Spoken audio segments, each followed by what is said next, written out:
What it do? Dream Team, it's your boy Neal back with another reaction video, guys. Here we are with gun culture in America and why they won't get rid of guns. I believe this is part 2. I'm excited to go ahead and dive into this, but before we do, make sure you subscribe to the channel, ring notification bell, get a video a thumbs up so it gets suggested. Social media and Patreon, all up top. You can subscribe to any of it, put all the links in the description. If you got a favorite video suggestion, you can subscribe to Patreon or drop it in the comment section. What we got? What is up, guys? Just a couple more thoughts on America's gun problem that I don't think I managed to get across in the podcast. But like, the big thing for me is when I see interviews with people from the gun lobby and sort of pro-gun ownership and, you know, don't take away my semi-automatic, like all that shit. When I see interviews for them, they always give this response, this retort that they've always been responsible. They haven't broken any laws. They haven't got a criminal record. So why should they be penalised? All I want to do is protect my family, you know? And I think, I understand it. Like, you feel like you're having something taken away from you, and you didn't do anything wrong. And, you know, your friend has got a gun and this guy's got a gun and none of them have ever done anything wrong. So why penalise these people? And here's the thing, right? You don't know if you would do something crazy. There are so many news stories out there. Like, how many times have you seen that same news story play again and again? Like, where it's a guy who lived a normal life and he had a job and then he just had a bad week at work and he came back home and he saw his beloved wife, his high school sweetheart, who he's been married to for 15 years. He gets back home a little bit early and she's being railed by the pool boy, you know, and now he feels hurt and humiliated and wronged and he wants justice. He wants some way to even the score and... Yup, no, exactly what he's talking about. And then you have a gun at your disposal. You have a gun at your disposal. You've already had a tough week. Your job's getting frustrated. You're already in a frustrated mindset. But then there's that straw that broke the camel's back to come home early and see your wife cheating on you. And you just snap. You just snap. You're not thinking anymore. Anger has completely taken over. Frustration has completely taken over. You're not clear logically thinking anymore, and you just snap. Not that you're crazy. Everybody just has a breaking point, and people hit their breaking points. And to have a deadly weapon, while like at your disposal, very, very easily available, readily available, as soon as you hit your breaking point, it's a dangerous combo. Humiliated and wronged and he wants justice. He wants some way to even the score and of course, in my cabinet I've got old Colt 45 in there. Oh, that'll even the score. That'll right this wrong. I'm in line for some justice because I've been wrong. You know, you don't know how you will react in a situation that is hugely psychologically traumatic, where you are just shifted, like your brainwave patterns are going woo, woo, woo, woo. Like, how would you behave in that situation? You don't know how you would. Even the sanest of individuals who've never done anything wrong in their entire life, with no criminal record and never behaved crazy in any way, shape or form, have gone off the fucking deep end, shot the wife, shot the pool boy, shot themselves. Like, do you know what I mean? So I just think it's hugely arrogant to think that to be so certain that you wouldn't do anything wrong, and therefore you are totally 100% safe and responsible, and you should be allowed to own a semi-automatic death machine. In America, there was a study. Children are given one marshmallow. They could eat the marshmallow, or they could wait 15 minutes.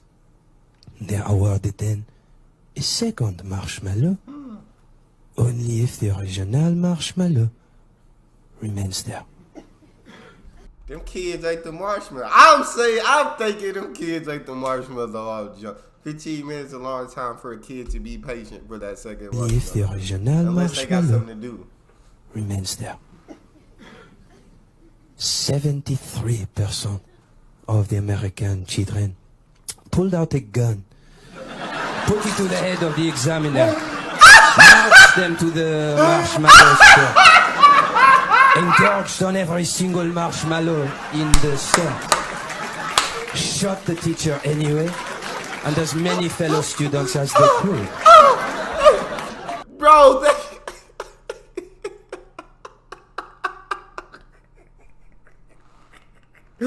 I did not see it going there.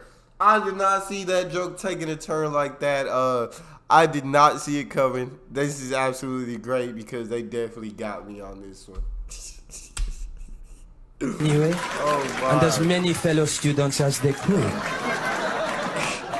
before turning the gun on themselves. Let's talk about specifically which Republican senators have the most NRA blood money on their hands. Starting with Senator Richard Burr from North Carolina. Senator Richard Burr from North Carolina has received over $6.9 million from the NRA towards his political endeavors. Wow. Since the right tends to think that mass shootings are a result of mental health problems and not gun issues, let's go over his record on mental health and gun bills.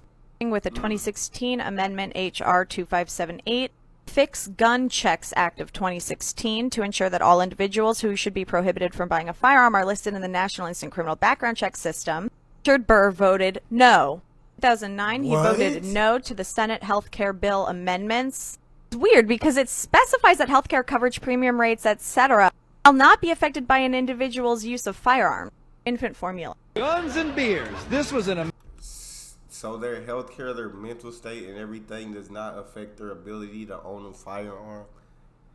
That's crazy. That's literally insane. Affected by an individual's use of firearms. Infant formula. guns and beers. This was an American wet dream. But something was different in this country. We respect arms, and if we respect it, it's not the problem. Why should I listen to this drunk Swiss roll? I was president for 5 years. You're telling me I'm having beer with the former president of Switzerland. Yes. Cheers. Wow. Nowhere else could a former president be surrounded by thousands of firearms with no security. How could we get America to feel this safe? That's your problem. That's my problem. Well, that's as neutral as it gets. Rare mass shootings are in other countries, but they're just culture in the US now. Unfortunately. They're just culture in America now. We lived in Japan for 3 years, and were shocked, of course, to learn that the police don't carry guns. The police don't carry guns. They shoot paintballs. Non-lethal makes you really easy to find. And while gun laws in America are a great place to start, what we actually need is a cultural and societal revolution, not just a governmental one. Because if we're really going to fix, anything, it needs to be a deep-hearted societal change in how we view the rest of the humans that we live with. I completely agree. But like you said, I think, it has to start with stricter gun laws being the first thing that has to change. I couldn't tell you how to fix the problem 100%. I can't 100% give all the answers because I feel like I haven't researched. And even if you do research it and you've done all the research that you possibly can, you won't know until you start putting stuff in place and seeing how things work. But I believe that stricter gun laws will definitely lessen the amount of mass shootings and the amount of homicides by gun. How we view the rest of the humans that we live with. For those of my friends in foreign countries and in America wondering why many males in America can't seem to grasp the idea that maybe we need less guns, here goes. There was a German philosopher, Nietzsche. He was a harsh critic of Christianity back in the 1800s. He famously said, God is dead, and we have killed him. And what shall we place upon this altar to justify this blood sacrifice?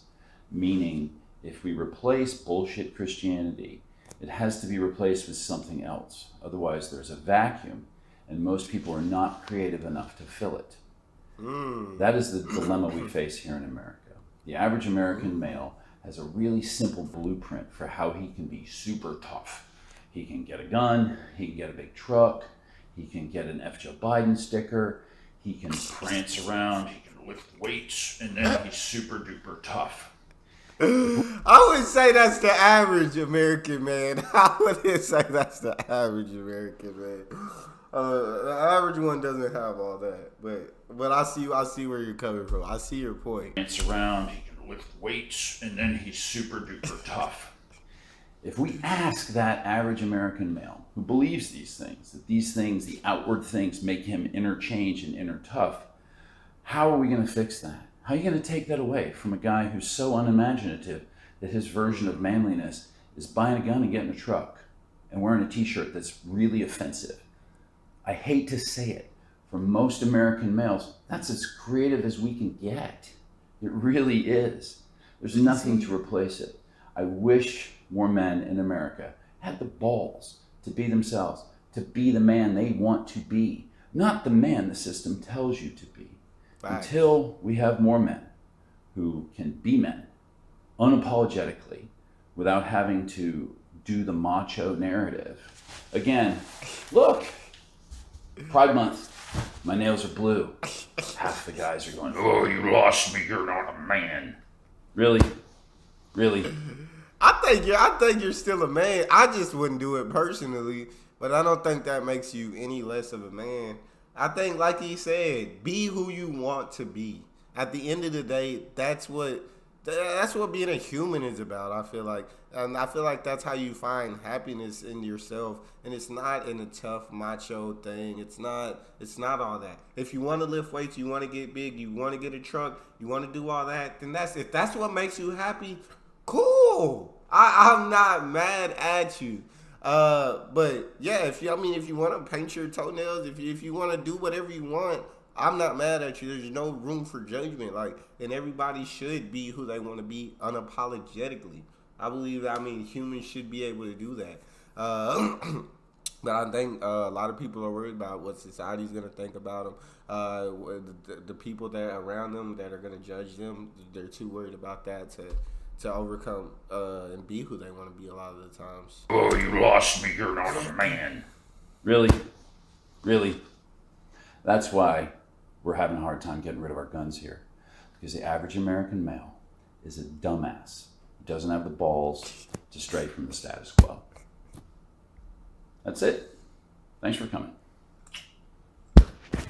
I rock with you, Uncle Matt. Guns have become such a normalized aspect of American culture that people don't even realize at this point that there are more guns than people in our country. Like, sit with that for a second. There are more guns than there are people. You know, and it's become so normalized that we think that it's like this everywhere, but it's really not, right? Like in the UK, they had a school shooting in 1996, and after that, they enacted policies that allowed them to not have a school shooting for almost 30 years since then, right? Like it doesn't have to be this way. I'm just saying, why can't we look at that as an example, see what they did, and try doing that? And yet, when we see a school shooting, a lot of people's first option is to say more guns. And it's how much we already have more guns than people. How much more guns can we possibly have? How much guns is it going to take to fix the problems? More guns, you're seeing more homicides, you're seeing more deaths by guns. So it's more. How is more guns the answer every single time? Years since then, right? Like it doesn't have to be this way. And a lot of people on the right have said, oh, we don't need to get rid of guns, we need more security. Well, the reality is, in Texas, there were police officers outside who didn't stop the gunmen. Yes. And in Buffalo, there was a security guard who had a gun. I saw some of the video in the school shooting in Uvalde where the police officers are just kind of standing there.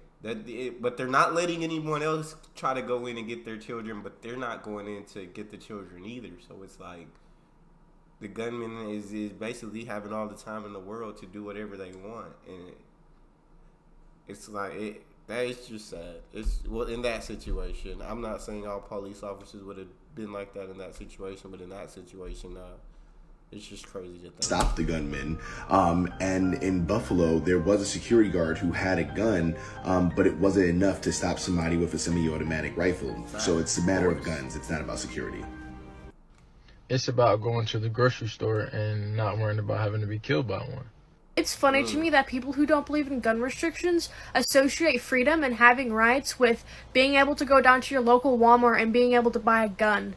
WTF, TikTok? There was a trend yesterday that went viral, even worse than mimicking a homeless drug addict. It was to bring a gun to school yesterday for National Shoot Up Your School Day. Now, this isn't an ironic anti-gun campaign, and law enforcement officials concluded that it wasn't even a credible threat. But schools across the country took extra precautions, and some even closed just in case. Sadly, there are so many school shootings in America that they can be considered a trend. It says enter to win an AR-15 or 1/4 side of beef. $50 per ticket. Only 100 tickets being sold. That's crazy. That's crazy. That's literally Be considered a trend. America. Fuck yeah.